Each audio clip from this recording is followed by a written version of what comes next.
말씀은 베드로전서 3장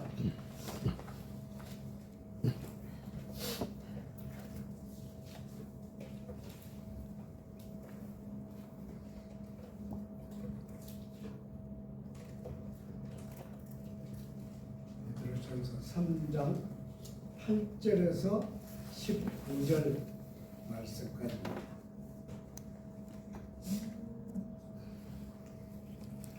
함께 공부하시겠습니다. 마지막으로 말하노니 너희가 다 마음을 같이하여 동정하며 형제를 사랑하며 불쌍히 여기며 겸손하며 악으로 악을 욕으로 갚지 말고 도리어 복을 빌라. 이를 위하여 너희가 부르심을 받았으니 이는 복을 이어받게 하려 하심이라. 그러므로 생명을 사랑하고 좋은 날 보기를 원하는 자는 혀를 금하여 악한 말을 그치며 그 입술로 거짓을 말하지 말고 악에서 떠나 선을 행하고 화평을 구하며 그것을 따르라.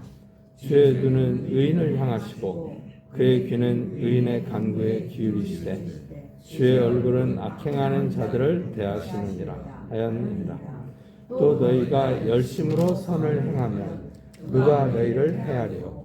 그러나 의를 위하여 고난을 받으면 복이 있는 자니 그들이 두려워하는 것을 두려워하지 말며 근심하지 말고 너희 마음에 그리스도를 주로 삼아 거룩하게 하고 너희 속에 있는 소망에 관한 이유를 묻는 자에게는 대답할 것을 항상 준비하되 온유와 두려움으로 하고 선한 양심을 가지라. 이는 그리스도 안에 있는 너희의 선행을 욕하는 자들로 그 비방하는 일에 부끄러움을 당하게 하려 함이라. 선을 행함으로 고난 받는 것이 하나님의 뜻일진데 악을 행함으로 고난 받는 것보다 나으니라. 그리스도께서도 단번에 죄를 위하여 죽으사 의인으로서 불의한 자를 대신하였으니 이는 우리를 하나님 앞으로 인도하려 하심이라. 육체로는 죽임을 당하시고 영으로는 살리심을 받으셨으니 그가 또한 영으로 가서 옥에 있는 영들에게 선포하시니라. 아멘.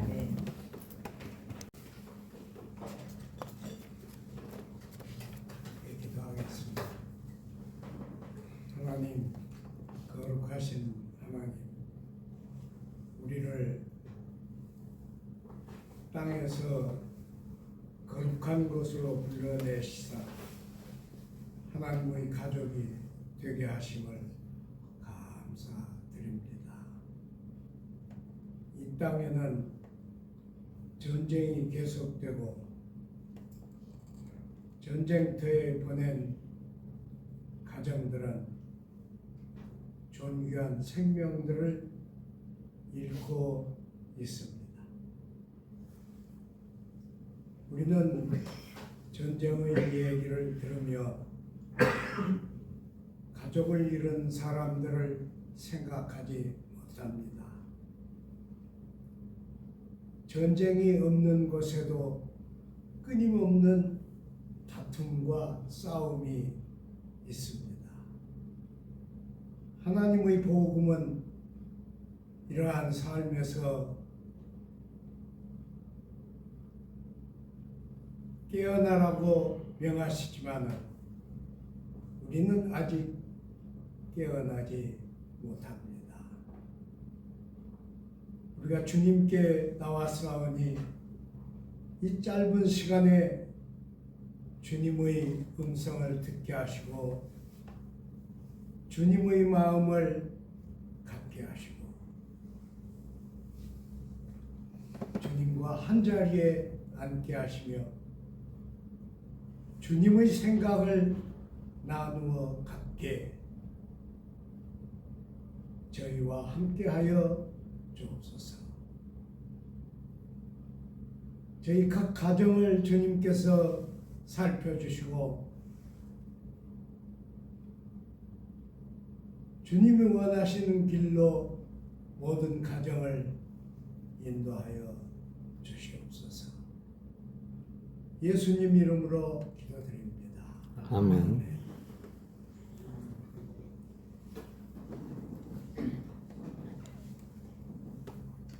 우리가 예수님에 대해서 말하면 우리는 늘 이렇게 말하죠. 예수님은 하나님의 형상이다. 그러죠. 하나님의 형상. 그러면 보이지 아니하시는 하나님의 형상이 예수입니다. 그래요. 근데 그 형상 그 말을 구약 성경에 기록한 단어로 말하면 젤렘입니다. 웃기는 단어죠. 젤렘. 그리고 구약에는 형상 얘기를 또 달리 했는데 테무트라고 했어요.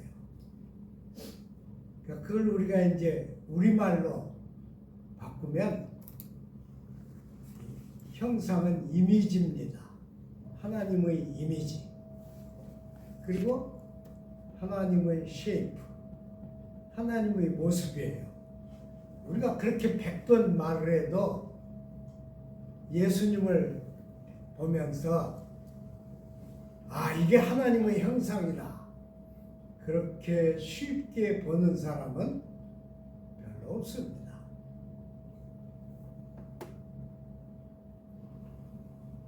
그런데 저는 예수님에 대해서 생각할 때 무엇보다도 예수님은 아무것도 없었잖아요.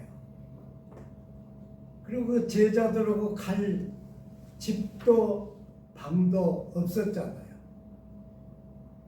예수님은 권세도 없었잖아요. 세상이 주는 권세. 또 예수님은 사회적 지위라고 하는 것도 없었잖아요. 그런데 12명의 제자들이 예수님의 부르심을 받아가지고 어떻게 3년이라는 세월을 동고동락 하셨을까? 그걸 생각해 보면 저희가 모르는, 우리가 오래 예수를 믿으면서도 알지 못하는 그런 인력이, 그런 끌어들이는 어떤 힘이 예수님에게는 있었을 것이다. 그렇게 생각합니다. 예수님은 성문 안에서 활동하시다가 저녁이 되면 성문 안에서 주무실 곳이 없었습니다. 그래서 제자들하고 밖으로 나갔는데 감람나무, 그러니까 올리브 나무가 심어져 있는 밭에 가서 거기서 잤습니다. 그러니까 제자들은 의뢰인 저녁이 되면 감람원으로 갈 줄 알았습니다. 거기가 예수님의 집이었습니다. 그런데 어떻게 그 무식한 뱃사람들, 어부들, 예수님의 제자들이 예수를 안 떠나고 그렇게 끈끈하게 굶으면서 다른 사람들의 비난을 받으면서 다른 사람들의 손가락질을 받으면서 그렇게 예수님을 모시고 살았는가?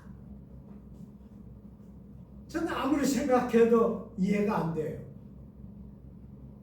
지금 세상에 목사들이 많죠. 엄청 많아요. 만일 이 목사님들에게 교회가 생활비를 안 드리고 저녁이면 저 들에 가서 자라고 말한다면 목사님들이 목사님을 하실까? 목사님들이 예수님을 전할까? 목사님들이 그래도 복음이 가장 으뜸이라고 말할까 생각해 봅니다. 저는 나이가 많지만 아직 목사가 덜 됐어요. 그럼 만일 사람들이 저를 그렇게 대하면 당장 목사를 그만둘 것 같아요. 그런데 예수님의 제자들은 무엇이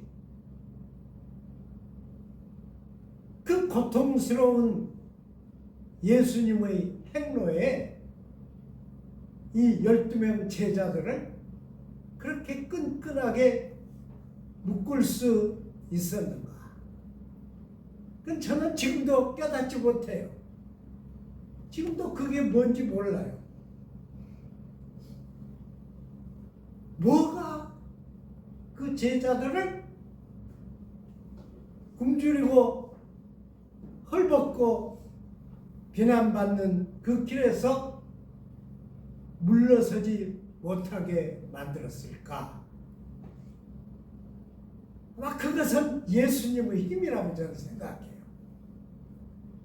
예수님의 팔뚝에 있는 힘이 아니라 예수님의 말로 표현할 수 없는 힘입니다. 그 힘이 예수님의 제자들을 그렇게 끝까지 붙들었다. 그렇게 저는 생각합니다. 그 예수님이 몸소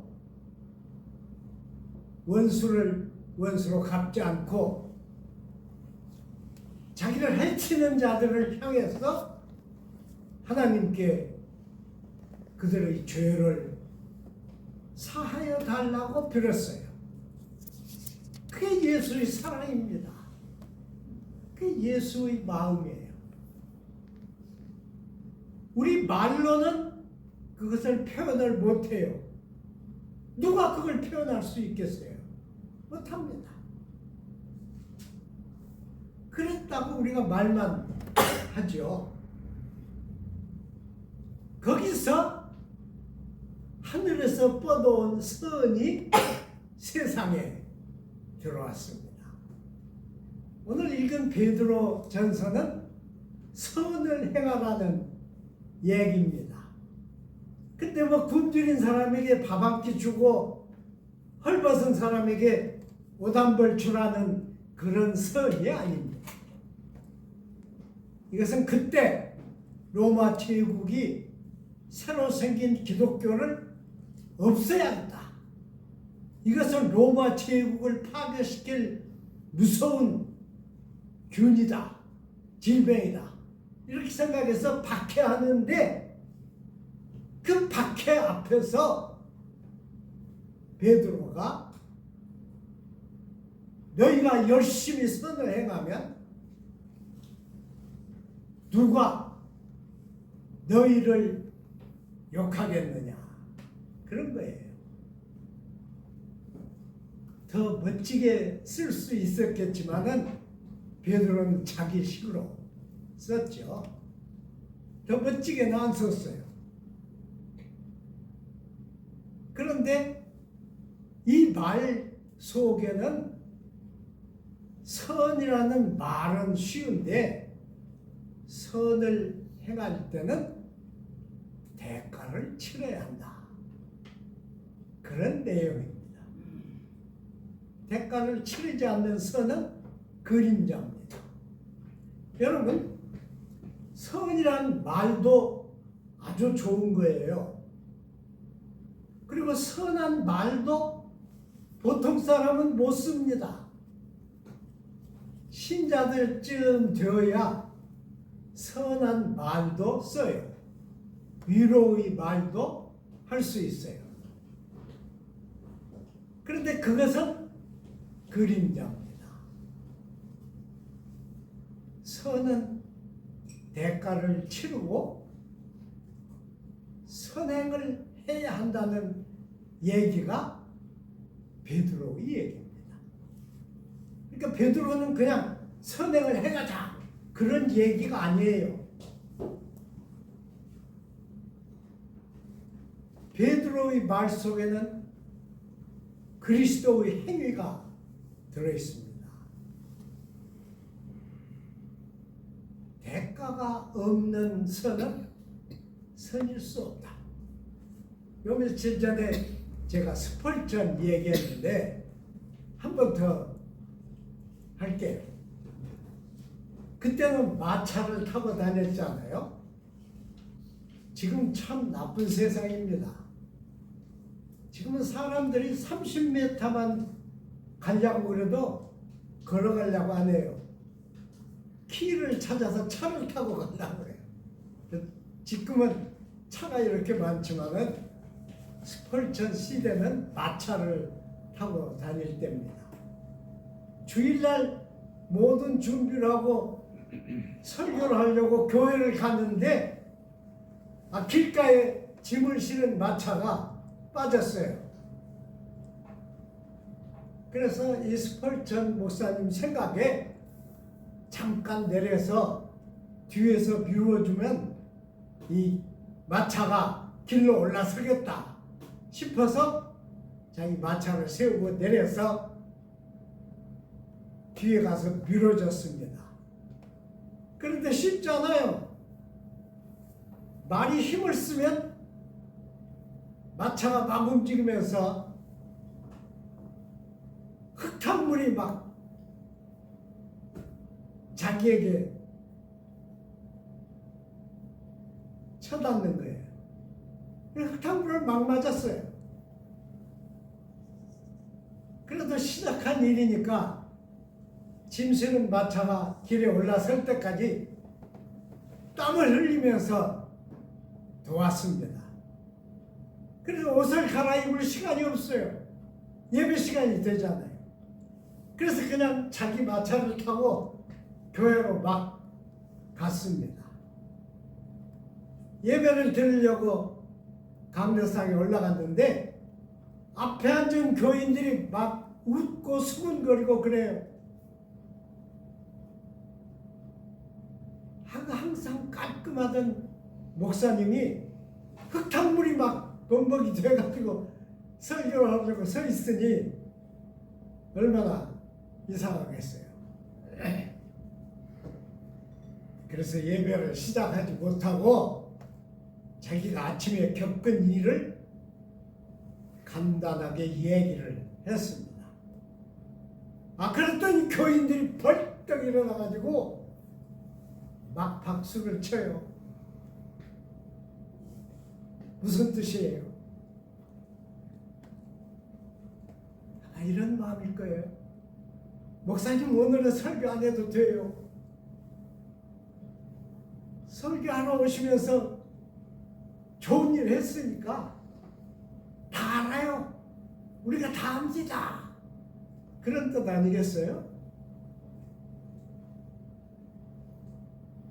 선행은 크나 작으나 대가를 치러야 하는데 가장 근본적인 대가는 예수님이 다 치르셨습니다. 우리는 예수님이 치르신 그 선의 저 끝부분, 작은 가지 끝부분, 작은 이파리 끝부분만 흉내를 낼 수 있을 것입니다. 그래도 그게 귀해요.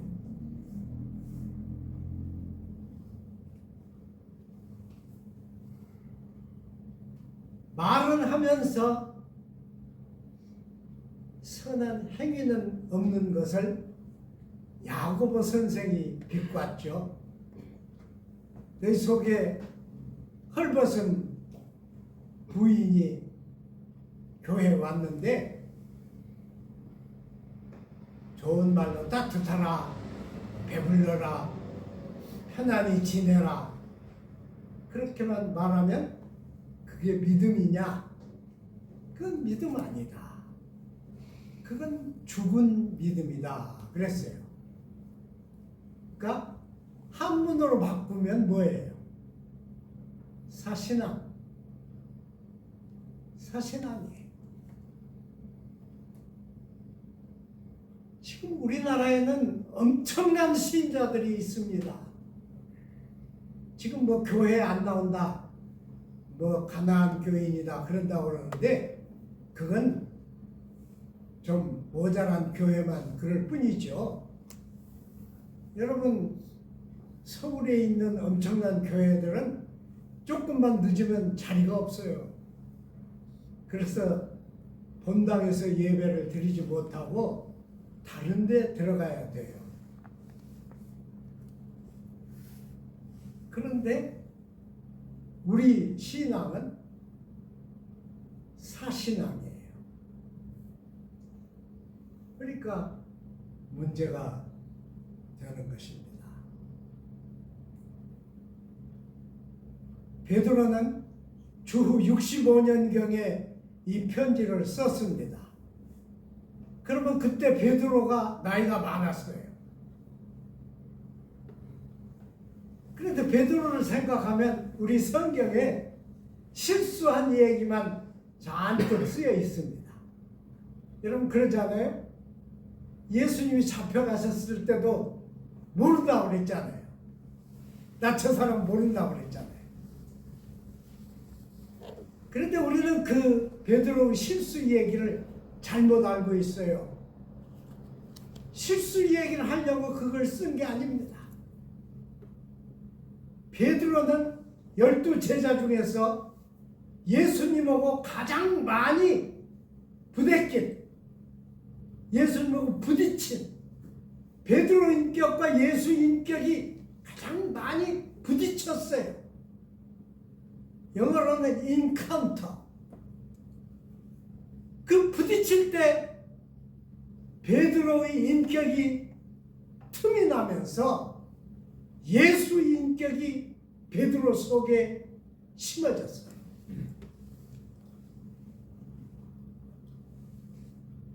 그래서 바울 같은 제자는 위대한 글을 썼지만은 베드로가 말하는 말하고는 다릅니다.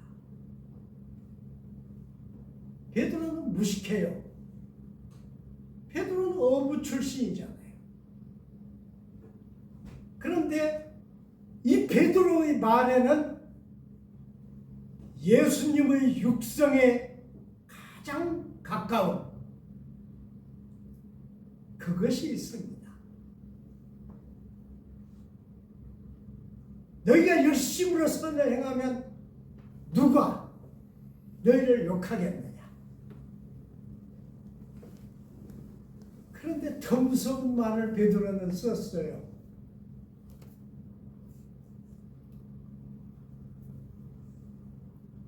선을 행함으로 고난을 받으면, 선을 행함으로 고난을 받을진대 그랬어요. 아니 여러분, 다른 사람을 위해서 선을 행하는데 왜 고난을 받아요? 이 말은 그때 로마 제국이 박해를 했기 때문에 박해를 대항하는 신자의 유일한 자세가 열정으로 선을 행하는 길이다, 이 말입니다.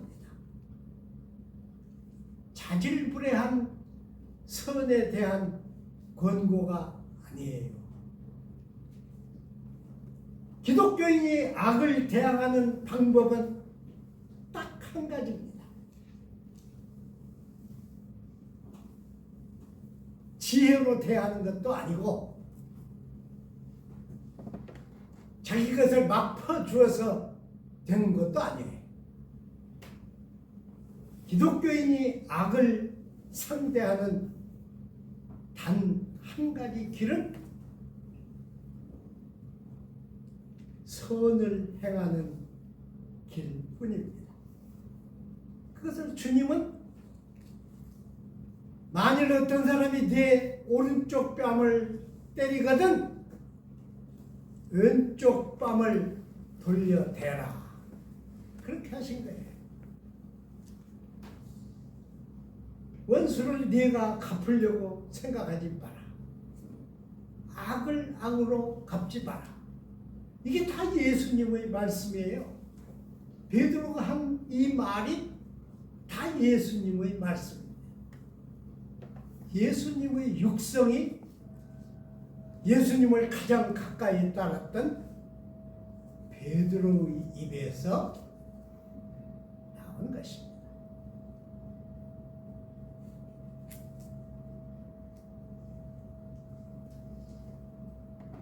우리 교회는 어떤 교회든지 악을 도모하지 않습니다.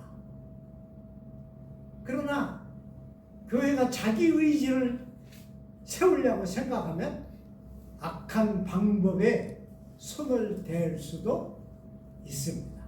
그건 교회 아니에요. 신자도 마찬가지예요. 내가 미워하는 사람을 꼭 이기기 위해서 다른 지혜를 동원하는 순간에 우리는 악에게 지는 것입니다. 이 베드로의 말은 참 서툽니다.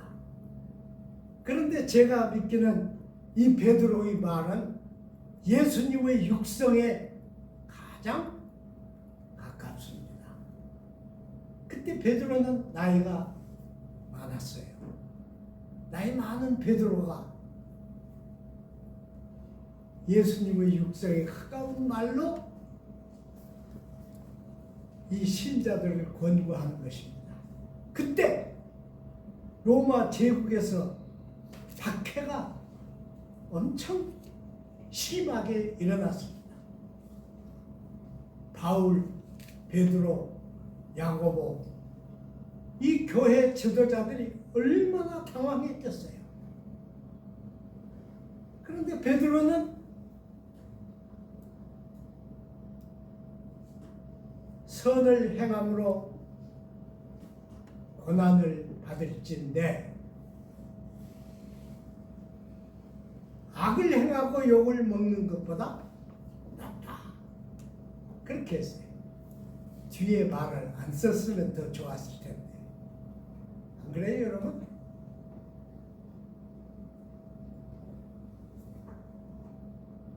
선을 행함으로 고난을 받을진대 바로 내가 치르는 대가. 바로 기도하겠습니다. 하나님 아버지, 이 말씀을 우리에게 주신 것을 감사드립니다. 이 말씀은 예수님을 가장 잘 아는 베드로가 위기 앞에 선 교회에 보낸 말씀입니다. 이 말씀을 안고 이 어려운 세상을 승리하게 인도하여 주소서. 우리 각 가정에 하나님이 함께 계셔서 모든 어려움들이 사람의 생각이나